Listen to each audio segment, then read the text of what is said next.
I didn't know how long the celebrations at Young and Dundas Square would go on to. Um, but I fell asleep from pure exhaustion after being outside for in that like huddle in that atmosphere for about 3 hours, and I think someone told me like 3:30 to 4 a.m. it died down. But wow, guys, we fucking did it. We actually fucking did it. The Toronto Raptors are your 2019 NBA champions. Unfucking believable. It seems so surreal as well. Like, wow, the trade was worth it.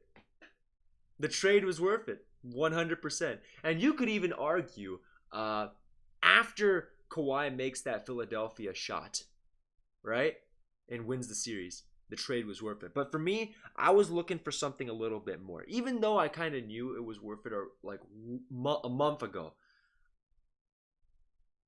I don't think any other Raptor, front office person would have felt like fully satisfied unless this led to a championship. Masai Ujiri pushed all the chips he had,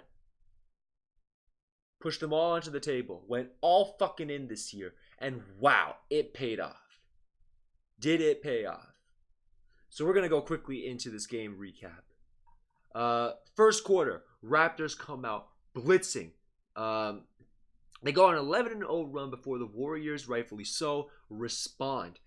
Pascal actually starts to shoot pretty good from three, and I actually think a lot of it was him practicing his shot, but I didn't really feel comfortable at the time for him to take jump shots because we've seen him excel by driving and dishing and just brute forcing his way into the paint or spin moving his way into the paint, right? So him settling for jump shots is something that I think he'll work on in the offseason to get better at, but it was definitely a weakness in his game. And credit to him, this game he kind of made the Warriors pay.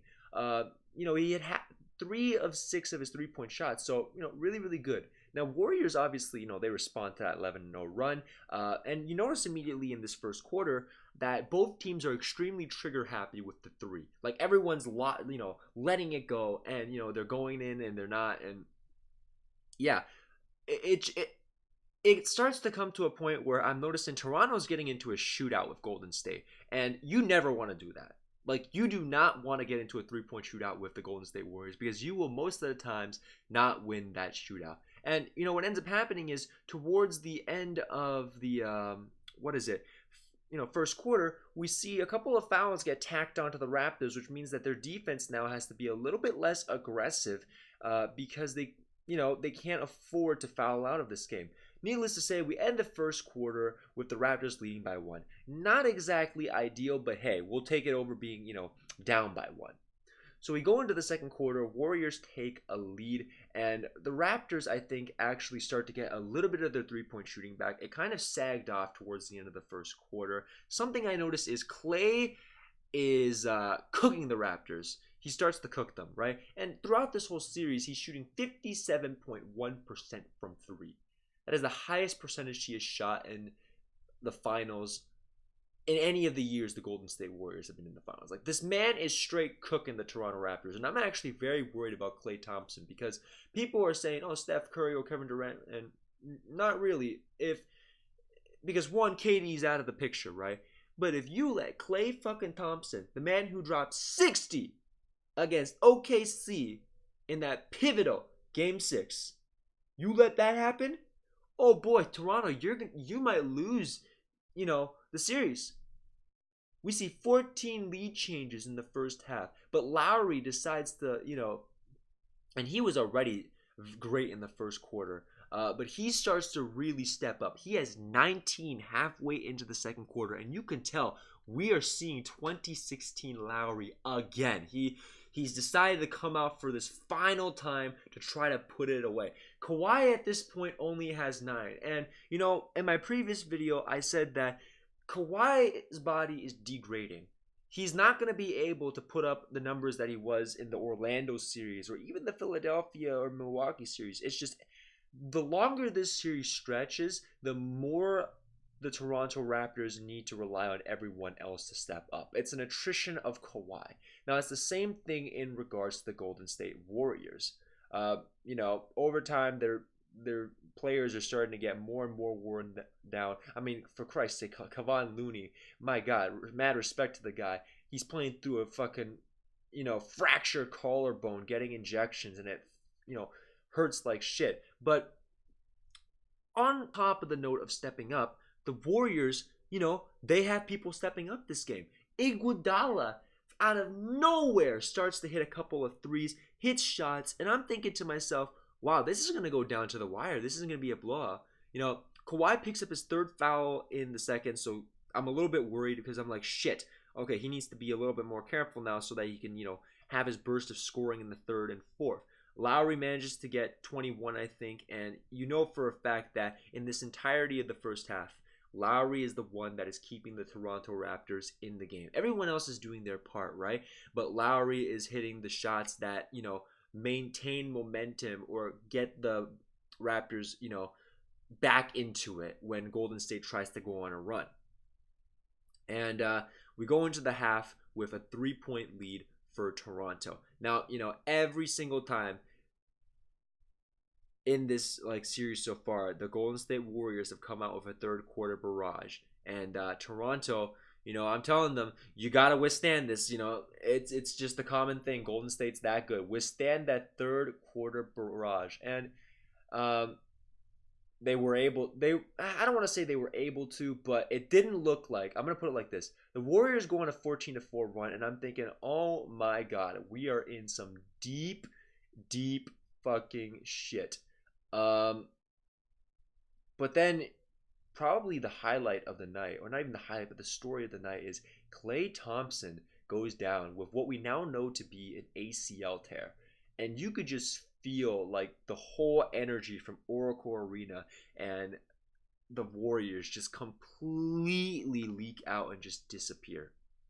Now I'm thinking to myself, okay, Toronto, you need to take advantage.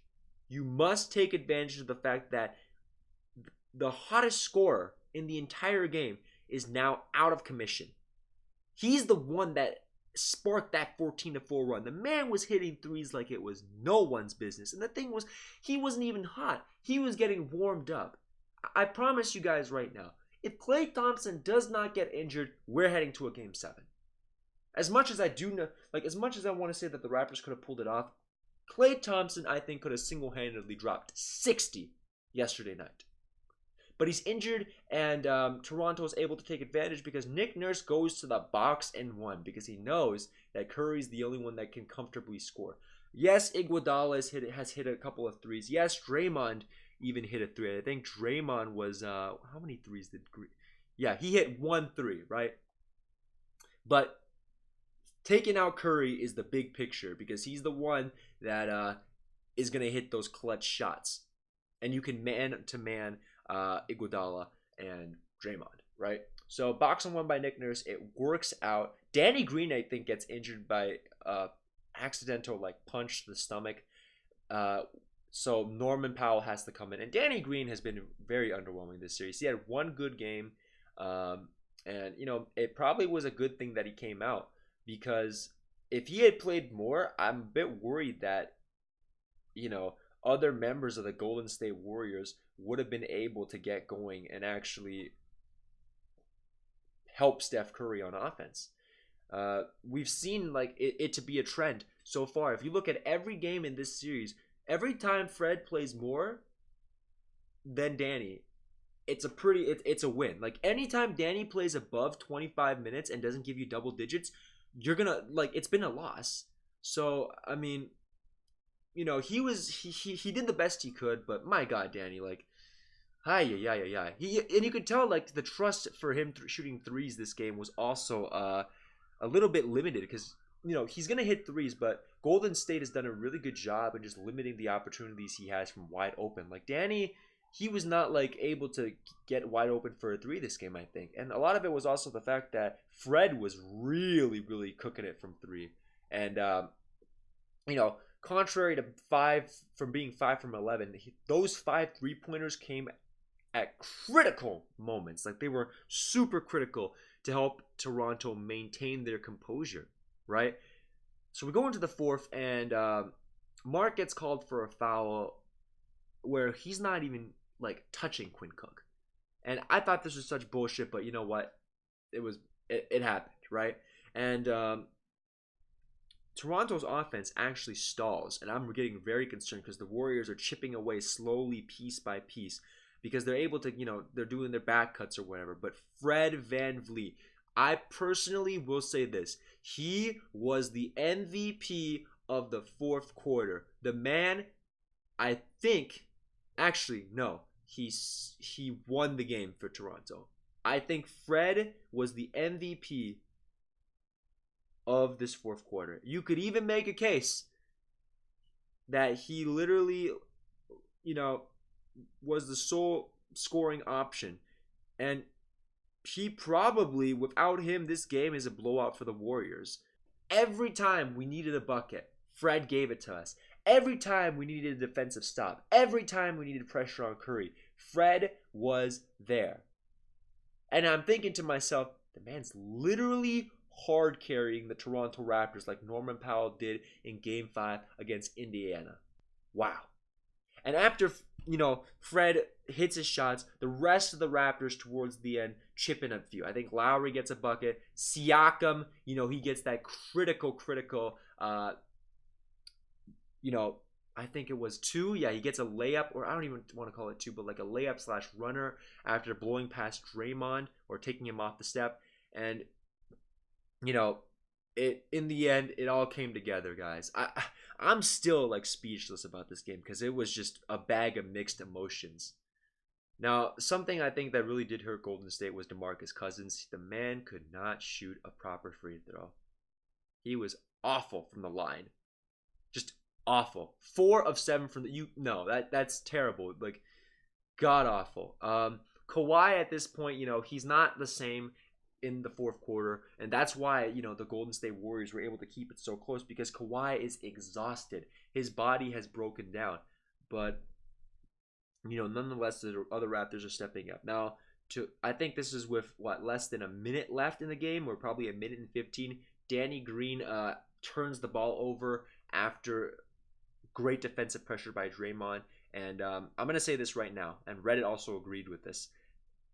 If that turnover by Danny Green, because he made a bad pass to Siakam, right, which led to out of bounds and Golden State ball. If we had lost because of that, or after that, Danny Green would have been the equivalent of J.R. Smith in last year's finals. He would have been the new J.R. He would have had a J.R. moment, and you could just tell he was really beating himself up over that. Norm was like, "Hey, look, it's okay, it's okay." Kawhi even laughed. He's like, "Nah, don't worry, we got it." And another bizarre play happens immediately after, in that the Raptors are actually able to poke the ball away, and Kawhi is able to. It's a dead ball, I think. It's basically the last play before the foul shots, and there's a big hustle after the ball goes past half court, and Draymond gets it, but he calls a timeout. Literally has a Chris Webber timeout like moment when the Warriors don't have a timeout left. They used all their timeouts. So that leads to a technical. Toronto nails the free throw. Kawhi afterwards gets a rebound and lays it in, and it's over with that. With 0.9 seconds left, Raptors are up 114 to 110, and here we stand, champions. Just amazing, guys. And if we look at the overall stats, even though Kawhi, you could tell his performance was degrading after Game 4. He has led the entire playoffs in points, rebounds, and steals. Wow.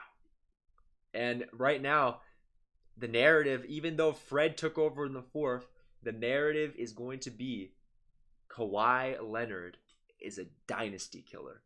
He killed the Miami Heat, and he killed off the Golden State Warriors. Granted, injuries happen to the Golden State Warriors, like ridiculous, unfortunate injury luck. And you had other Raptors stepping up. Like, he didn't even score the most points this game, guys. It was Siakam and Lowry were the ones who scored the most. And they still managed to get it done. Fred also, right? Incredible people, like, step up performances by the bench to carry, Marc Gasol, who, he did the best he could, but I think he got into foul trouble as well, which is why he had to be subbed off. But Serge Ibaka, great once again. Everyone came to play tonight. This was a collective effort. This was a balanced scoring load. And you could even argue Fred exceeded himself this game. I have not remembered a moment, like I can't remember the last game where Fred had above 20. Right? Siakam scored more than Leonard. Like, this was a really good balanced effort. And the Golden State Warriors, credit to them, they almost pulled it off. Klay had 30 when he went down the third. Keep that in mind. Steph only had 21 afterwards. Klay stays in this game, we could be looking at something completely different. But I'm not going to continue talking about that. Great season. It's amazing. Anything that happens now, hopefully the team gets better. We'll have to see if Kawhi stays, but it's been a great season, boys. And just, I could not have imagined if you had told me at the beginning of the year that if we acquire Kawhi Leonard, we get ourselves a championship. And of all ways to do it, we do it in 6 games at Oracle. The 6 finishes it off in 6. That was a chant last night too. 6 and 6. Wow. Just wow. But yeah, guys, I'm going to be doing more videos on the NBA offseason. It's going to be in a playlist, like this whole playoff series videos that I've done, recaps, all going to be in a playlist. So if you haven't checked out the recaps and thoughts from previous series, go ahead if you want to. Check it out. It's going to be in linked at the end screen. And yeah, I will see you in the next video.